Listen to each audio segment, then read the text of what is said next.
Hello team, welcome to another ATP Geopolitics video with myself, Jonathan MS Pearce. Sorry, just been outside. Glasses have reacted to real light, not just this Gollum's cave-like environment. Anyway, welcome to another ATP Geopolitics video with myself, Jonathan MS Pearce. Ukraine war news update, second part there of the 8th of May, numbers down there. I don't know where I am, what I'm doing. 2024. We're going to look at military equipment and aid to Ukraine and Russia and whatnot. We're going to start with, not with Lithuania, we're going to start with Romania, actually. So the news is that the president of Romania is open to discussing providing Ukraine with one of their Patriot batteries. Romania currently operates 4 batteries and 3 more on order.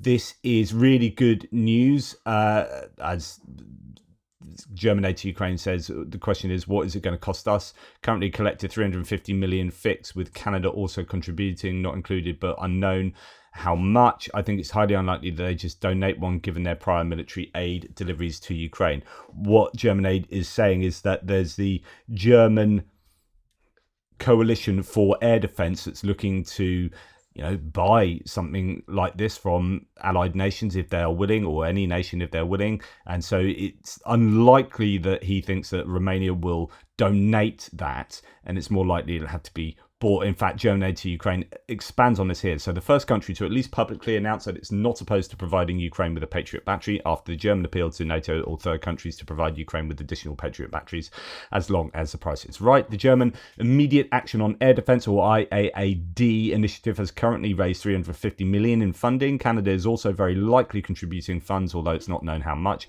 It's quite possible that this and a promise from Germany to station one of their own batteries in Romania until a replacement arrives will be enough for Romania to be willing to hand over a Patriot battery to Ukraine.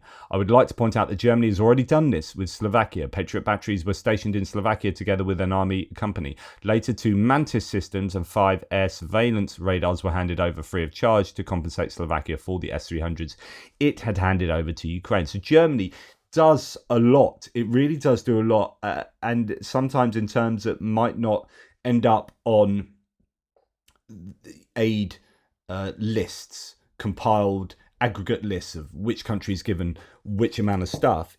Germany is saying, right, it's that Ringtausch situation where we'll provide you with something and then you can push something onwards. Well, Germany, that might not then end up as an amount of aid that Germany has given to Ukraine, but it is entirely necessary for that aid to get to Ukraine. So Germany are doing a lot, and we must remember that. Yep, Taurus has been a bit of a sore spot, but do you know what? Hats off to the effort that they put in, more so than kind of any other nation in the last 7 months, it appears. American aid notwithstanding, that's coming through now. But of course, the difference in size of the country and GDP that also needs to be taken into account. Right.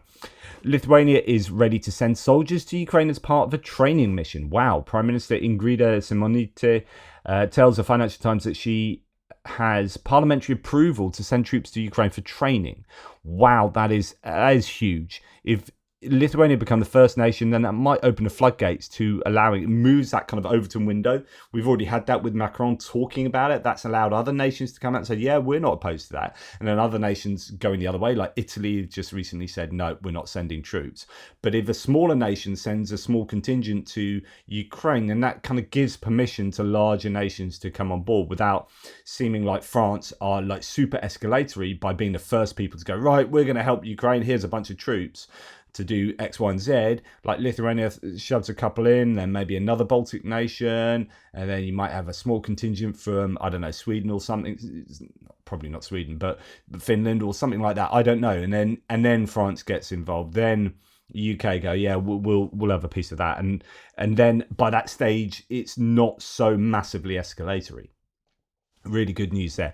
Lithuania may also refuse to grant permanent residence permits to those Ukrainians who evade military service, according to the Financial Times, quoting again the Prime Minister. Quote, "We will not arrange deportations or look for Ukrainian men in the country because that would be illegal," she added, noting that the EU guarantees them protection until March 2025.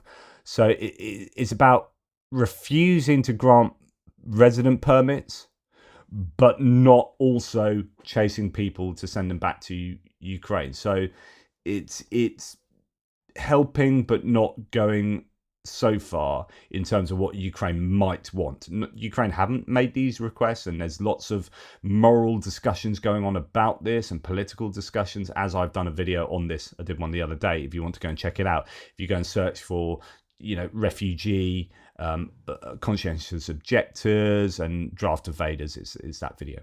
Danish government allocates a package of humanitarian aid to Ukraine for 33.5 million euros. Ukraine will receive basic emergency aid, including food, medicine, water, and funds for housing for Ukrainians from the most affected areas. Good stuff. Denmark, they are awesome, the Danish, in their support of Ukraine, as are the Baltics. Latvia, within the framework of the IT coalition, handed Ukraine communication equipment worth about 100,000 euros. Equipment should provide brigades with communication at a tactical level, so that's really good. And indeed, we'll go on to this next, actually, because it fits better. Poland will continue paying full subscriptions to over 20,000 Starlink terminals provided to Ukraine, ensuring communications and internet access, Ukraine's digital minister said. So remember that at the beginning of the war, Elon Musk provided a load of Starlink terminals, and Ukraine was like, thank you, these are amazing. Then Elon Musk had a bit of an about turn, and he geofenced a bunch of the equipment, and then the American Department of Defense had to come in and say, okay, let's have the SpaceX created Starshield, I think it was, which was their defense arm that then allowed the DoD to do a contract with them to take over control of some of these Starlinks so that they couldn't be geofenced, because there was that attack into Crimea that was stymied by Elon Musk pretty much directly. And at the same time, he's not geofencing the Russian use of those in the Donbass and other places, in Crimea, actually. So it's really problematic. Anyway, initially, Musk was very supportive of the Ukrainians, and then he said, like, have these Starlink and, we'll pick up the costs. And then he was like, right, we're not going to pick up the costs. And then the Department of Defense, I think, had to pick up the cost primarily of the subscriptions to Starlink. So each unit you have to pay a certain amount a month to use the service. And now Poland is going to continue paying for subscriptions for 20,000 Starlink terminals. That is a lot of money, by the way. These things are not cheap on a monthly basis. Provided to Ukraine, ensuring communication and internet access continues. That is so, so important. That's a really big move from the Polish there. Okay, Italian foreign minister says Rome sends Ukraine weapons only for use within its borders. So not only are they saying we're not going to allow Italian troops inside Ukraine and drawing themselves that red line, they're also continuing with their red line feature here by saying that Italian weapons cannot be used into Russian territory. Italy supplies Ukraine with weapons only for use within the country's borders, says the foreign minister. So that's a real shame. Anton Gerashchenko says Germany company Quantum Systems has opened they've already provided a lot of drones, Quantum Systems. Go and check out German Aid to Ukraine's website, DE Aid UA, and you will see what Quantum Systems has done already. But they've opened a drone factory and a development hub in Ukraine. This is their second facility in Ukraine, and it's expected to increase Quantum Systems production to 1,000 drones per year. Quote, within our plant, we want to express our trust in Ukraine and our conviction that the future of drone technology is being written here. Company CEO said, that's really important. It's like when you look at betting odds for presidential the presidential elections. So say the American 2024 elections, you got Biden against Trump, right? And I'm not trying to be political here. It's just what's a really good sign of how each candidate is doing is looking at the betting odds, because that's where people are prepared to put their money. And actually the betting odds tell you a pretty accurate picture of what's likely to happen in the elections, right? Now, and of course, they will change as new data comes in and people adjust accordingly. But likewise, with where people are prepared to put their money, does tell you something about what the future is looking like for Ukraine. So it appears that a company like Quantum Systems are happy that there will be enough security, enough stability in Ukraine, in the Western regions at least, such that they are happy to invest, and they see the future of drone technology being written in Ukraine. So their whole sector that Quantum Systems are involved in sees Ukraine at the heart of development and innovation. So I think it's really good news that Quantum Systems are agreeing to do this, and other such entities are as well. New facilities will speed up supplies of reconnaissance drones to the Ukrainian armed forces. So I think they're predominantly reconnaissance rather than, or they're entirely reconnaissance rather than sort of FPV drones or weapon-containing drones, etc., etc. Quantum Systems sets a great example. More manufacturers and countries should do the same and start producing weapons in Ukraine, says Anton Gerashchenko. The Cabinet of Ministers supported Zelensky's decree on the creation of a separate branch of troops within the AFU, the Unmanned Systems Forces. Now, this is something that's been discussed for an awful long time, which is, should Ukraine have totally separate drone units, or should they embed units, or should they have both? And I think they're going for the sensible option, which is both. So every unit should have drone units embedded within them, but also to have a separate unmanned systems whole kind of force, like a separate area of the armed forces, a bit like you've got airborne troops and you've got Marines, and now you've got unmanned systems forces. So it looks like they're going to be going ahead with that. French aid to Ukraine says, so I forgot one small detail. Remember I read you a tweet thread about how Scalp EGs, which are the Storm Shadow equivalent that French provide to Ukraine, cruise missiles, how the French are getting hold of almost obsolete ones and recycling them and sending them to Ukraine. He said, so I forgot to add one small detail to the article. There is talk of other plans for the delivery of Scalp missiles to Ukraine. One of the most favourable scenarios would be that of a direct transfer to Ukraine with the purchase of a new missile behind it. There is no more information on this subject, and this information should be treated with caution. In any case, we can continue to assume that no new Scalps are produced. The MOD recently asked MBDA France to deliver 40 Scalp EG missiles. We can assume that they will follow the same recycling process. With the recent British announcement of additional Storm Shadow deliveries, Ukraine's deep strike capabilities are likely to increase. Exactly as the Minister of the Armed Forces announced in February, the promises are being kept. Still would like to know the numbers from both nations, and Italy included, who have provided Storm Shadows.